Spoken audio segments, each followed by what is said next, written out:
L'aigua és un bé comú i mantenir els recs en bon estat una responsabilitat compartida. Així que us animem a participar en la campanya de neteja de la xarxa de recs de Salt.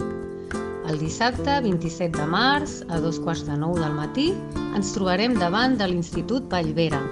Recuperem la tradició del treball comunitari. Suma-t'hi! L'aigua és cosa de tots. Apunta't el 27 de març a netejar els recs i fem alguna cosa tots plegats. El agua es cosa de todos y de todas. Súmate a la campaña. Jike asuka leñani owa ka khili natikana ka campagne ke ko jike golena. نعم الماء مهم للجميع علينا المحافظة عليه للنظافة. El agua es cosa de todos y de todas. Súmate a la campaña.